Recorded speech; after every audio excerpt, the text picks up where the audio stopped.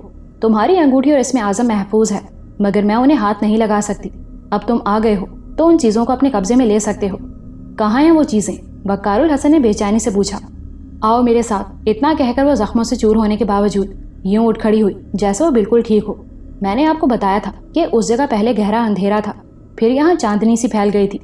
اس چاندنی میں نے دیکھا تھا کہ چھوٹے والے کھنڈر کا وہ حصہ تھا جہاں شکنتلا وقار الحسن کو زبردستی لائی تھی اور اس سے اپنی پائل کا مطالبہ کیا تھا۔ اب یہاں کافی روشنی تھی۔ یہ روشنی نہ تو چاند کی تھی اور نہ ہی سورج کی، نہ ہی یہاں پر کسی موم بتی یا لائٹ کا اہتمام تھا۔ یہ عجیب ہی روشنی تھی، ٹھنڈی ٹھنڈی اور نرم نرم سی۔ میں اب بھی اس کے مخرج سے لا علم تھا۔ وقار الحسن کو تو شاید یہ باتیں سوچنے کی فرصت ہی نہ تھی، مگر میں اس کا مخرج تلاش کرنا چاہتا تھا، جاننا چاہتا تھا کہ یہ کیسی روشنی ہے اور کہاں سے آ رہی ہے۔ کوثر کی وجہ سے میں سوال کا جواب آسانی سے پا گیا۔ وہ وقار الحسن کو لے کر اس کھنڈر سے جو ہی باہر آئی، میں اچھل پڑا۔ اندر سے میں جسے اسی کھنڈر کا حصہ سمجھا تھا وہ ایک قطعی مختلف جگہ تھی۔ ایک میدان سا تھا جہاں کچھ فاصلے پر اونچے نیچے پہاڑی سلسلے دور تک پھیلے ہوئے تھے۔ ہم نے جو ہی قدم کھنڈر سے باہر رکھا تھا، فضا میں عجیب سے سنسناہٹ پھیل گئی۔ وقار الحسن ٹھٹکا، کیونکہ باہر نکلتے ہی کوثر نے اپنا دائیں ہاتھ اس طرح پھیلا دیا تھا کہ وقار الحسن اس سے آگے نہ بڑھ سکے۔ پھر وہ عجیب کرخت لہجے میں غیر مانوس زبان کے الفاظ دہرانے لگی۔ وہ جس زبان کے بھی الفاظ تھے بہت خراب زبان تھی۔ اس کی زبان سے ادا ہونے والے الفاظ سماعت میں خراشیں سی پیدا کر رہے تھے۔ میں اور غالباً وقار الحسن بھی اسے آنکھیں بند کیے زور زور سے بولتے دیکھ رہے تھے کہ بالکل اچانک ہماری نگاہ وہاں سے قریب ترین ایک پہاڑی پر جم گئی۔ وہاں ایک چمکدار لکیر متحرک تھی۔ پھر دیکھتے ہی دیکھتے یہ لکیر بہت سی پتلی پتلی لکیروں میں بٹ گئی۔ یہ لکیریں دھیرے دھیرے پہاڑی سے نیچے اترنے لگیں۔ وہ ہماری طرف بڑھ رہی تھیں۔ وہ چمکدار اور رینگتی ہوئی لکیریں ایک ساتھ آگے کی طرف سرک رہی تھیں۔ یوں لگ رہا تھا جیسے لہریں سی بہتی ہوئی قریب آ رہی ہوں۔ اور پھر وقار الحسن اچھل پڑا۔ میں بھی حیرت سے ان رینگتی ہوئی چمکدار لکیروں کو دیکھ رہا تھا۔ جو قریب آئیں تو پتہ چلا کہ وہ 4-5 فٹ لمبے ناگ تھے۔ مجھے وہ سانپ یاد آ گیا جس نے وقار الحسن پر حملہ کیا تھا۔ وہ بالکل ایسا ہی سانپ تھا، فرق صرف اتنا تھا کہ یہ رینگ رہے تھے اور وہ ہوا میں چھلانگیں لگا رہا تھا۔ میں نے اس وقت وقار الحسن کو بتا دیا کہ ایسے ہی ایک سانپ نے اس پر حملہ کیا تھا۔ ویسے یہ بات میں اسے پہلے بھی بتا چکا تھا۔ اس وقت دہرائی جانے والی اس بات نے وقار الحسن کو چونکا دیا۔ شاید وہ بھی وہی سوچ رہا تھا جو میرے دماغ میں آیا تھا۔ مجھے یقین تھا کہ اس وقت اس پر حملہ اسی جیسے کسی سانپ نے کیا تھا۔ ممکن ہے اسے کوثر نہیں بھیجا ہو، اس لیے کہ وہ تمام ناگ اس کے تابع لگ رہے تھے۔ وہ جیسے ہی ہم سے چند قدم کے فاصلے پر پہنچے کوثر نے بایاں ہاتھ اٹھایا اور وہ سب وہیں رک گئے۔ آؤ وقار الحسن، کوثر نے پلٹ کر کہا۔ یہ کیا ہے؟ وقار الحسن نے منجمد ہو جانے والے سانپوں کی طرف اشارہ کیا۔ یہ اس پیش بند کے محافظ ہیں، کیونکہ پیش بند میں حاصل کر چکی ہوں، اس لیے اب یہ میرے تابع ہیں۔ اس نے سرسری انداز میں کہا۔ اگر میں انہیں یہاں بلا کر شانت نہ کرتی تو تم زندہ نہ رہتے۔ میرا خیال تھا کہ وقار الحسن اسے وہ حملہ یاد دلائے گا، لیکن اس نے کچھ نہ کہا۔ اب ہم پہاڑی سے قریب ہو گئے تھے، تبھی مجھے پتا چلا کہ چاندنی ایسی روشنی انہیں سانپوں کی وجہ سے پھیلی ہوئی تھی، یا شاید یہ صرف میرے احساس کا دھوکہ تھا۔ آسمان پر صرف ستارے تھے، اور وہ بھی کچھ اتنے روشن ہرگز نہیں تھے کہ یوں روشنی پھیل جاتی۔ کوثر ہمارے آگے آگے چل رہی تھی۔ اس کا حلیہ اتنا خراب تھا کہ اگر ہمیں یہ نہ پتا ہوتا کہ وہ کوثر ہے تو شاید ہم ڈر کر اس کے قریب نہ آتے کہ جانے کس دنیا کی مخلوق ہے۔ میرا خیال ہے کہ وہ وقار الحسن سے سچی محبت کرتی تھی، ورنہ اچھی بھلی لڑکی اس وقت گندگی کا ڈھیر معلوم ہو رہی تھی۔ اس کے بدن پر جو کپڑے تھے یقیناً ان کا کبھی کوئی نہ کوئی رنگ رہا ہوگا، مگر اس وقت وہ مٹیالے رنگ کے میل سے اٹے ہوئے لبادے کی شکل اختیار کر گئے تھے۔ اس کے بال لٹوں کی صورت میں دھول میں اٹے لٹک رہے تھے۔ اس کے پیر سوج کر موٹے ہو گئے تھے اور وہ ننگے پیر تھی۔ میں اس کے بارے میں سوچ کر حیران تھا کہ اس نے یہ سب کچھ کرنے کے باوجود کیا پایا۔ وہ صرف چند طاقتوں کے کچھ بھی تو حاصل نہیں کر پائی تھی۔ وقار الحسن کے دل میں اس کے لیے پیار کی ایک رمق بھی نہیں پھوٹی تھی۔ آؤ، ایک غار کے چھوٹے سے دہانے کے منہ پر رک کر کوثر نے وقار الحسن سے کہا۔ میں وقار الحسن میں ضم تھا۔ ممکن ہے کسی خوف کی وجہ سے میں باہر نکلنے سے گھبرا رہا ہوں۔ وقار الحسن نے پہلے چاروں طرف دیکھا۔ ہم جس دہانے پر کھڑے تھے وہ اتنا چھوٹا تھا کہ عام آدمی بڑی مشکل سے اس کے اندر داخل ہو سکتا تھا، مگر کوثر بڑی آسانی سے اندر داخل ہو گئی۔ وقار الحسن کو اندر داخل ہونے میں کافی دشواری ہوئی۔ اس کے گھٹنے اور کوہنیاں چھل گئیں۔ میرا خیال تھا کہ غار کے اندر گھپ اندھیرا ہوگا، لیکن یہاں اتنا اندھیرا نہیں تھا۔ ہم کچھ اندر کی طرف بڑھے تو روشنی تیز ہو گئی۔ یہاں دیواروں پر بنی مورتیاں سیاہ پتھر سے تراشی گئی تھیں۔ اس تراش میں کوئی ترتیب نہیں تھی۔ یوں لگتا تھا جیسے بنانے والے کو جہاں ابھرا ہوا پتھر ملا اس نے مورتی تراش دی۔ وہ مورتیاں کام دیو اور رتی دیوی کی تھیں کہ اجنتا اور ایلورا کے غاروں میں، بکرم شیلا اور نالندہ کے وشو ودیالیہ میں، اور سلطان گنج بھاگل پور کے گنگا مندروں میں ایسی بے حیائی کی آکاش مورتیاں بنی ہوئی ہیں۔ اور آج میں اپنی نظروں سے شیطانی جذبات کی تشریح کرتی ان مورتیوں کو دیکھ رہا تھا۔ وہاں ایسے مناظر تھے جنہیں دیکھ کر بدن پگھلنے لگتا تھا۔ میں نے محسوس کیا کہ وقار الحسن ان مناظر کو بڑی دلچسپی سے دیکھ رہا ہے، جبکہ کوثر نظر چرائے آگے بڑھ رہی ہے۔ میں نے یہ بھی محسوس کیا کہ وقار الحسن کے بدن میں حرارت بڑھنے لگی ہے۔ یہ بات میرے لیے خوش آئند تھی، ورنہ میرا خیال تھا کہ وقار الحسن بہت جلد کسی برفانی تودے میں تبدیل ہو جائے گا۔ میں انہی مناظر سے پیدا ہونے والی گدگدی کو انجوائے کر رہا تھا کہ اچانک کوثر نے ایک پتھر پر ہاتھ رکھ کر اسے دبایا۔ وہ پتھر اندر کی طرف لڑک گیا۔ اس پتھر کی جگہ ایک بڑا گڑھا نمودار ہو گیا۔ میں اس گڑھے میں تیز روشنی دیکھ کر متجسس ہو گیا۔ روشنی ایسی تھی جیسے اندر کہیں پیٹرومیکس جل رہا ہو۔ کوثر نے ہاتھ اندر ڈالا اور جب اس کا ہاتھ باہر آیا تو وقار الحسن اچھل پڑا۔ میری حالت بھی اس سے مختلف نہیں تھی۔ پہلا خیال مجھے ان زندہ کھوپڑیوں کا آیا تھا۔ یقیناً وقار الحسن کو بھی انہی کا خیال آیا ہوگا۔ اس کے ہاتھ میں جو چیز تھی وہ پہلی نگاہ میں چھوٹی چھوٹی کھوپڑیوں سے بنا ہار لگا تھا، مگر جب اس نے وہ پیش بند زمین پر بچھایا تو اس کی شکل چوکور تھی۔ اس میں جگہ جگہ چھوٹی چھوٹی انسانی کھوپڑیاں پروئی ہوئی تھیں۔ اس پیش بند کے ساتھ ہی ایک بہت پرانے چمڑے پر کسی انجانی زبان میں کچھ لکھا تھا۔ اسے پڑھتے ہوئے کوثر نے بتایا کہ یہ پیش بند 2500 سال پرانا ہے۔ ناگوپا ایک مشہور جادوگر تھا جو سیاہ ٹوپی پہنتا تھا۔ اس کے چیلے اب بھی سیاہ ٹوپی علامت کے طور پر استعمال کرتے ہیں۔ نامعلوم کتنے لوگ ہیں جو اس پیش بند کے حصول کے لیے اپنی جانیں ہار چکے ہیں۔ یہ پیش بند کوثر کے قبضے میں دیکھ کر مجھے یاد آیا کہ شکنتلا نے وقار الحسن سے جھوٹ بولا تھا کہ سادھو اسے حاصل کر چکا ہے۔ اس پیش بند میں صرف اور صرف انسانی کھوپڑیاں اور انسانی ہڈیاں استعمال کی گئی تھیں۔ کوثر نے یہ بھی بتایا کہ ناگوپا نے مختلف علوم محض انسانی لاشوں کے ذخیرے کے بعد حاصل کیے تھے۔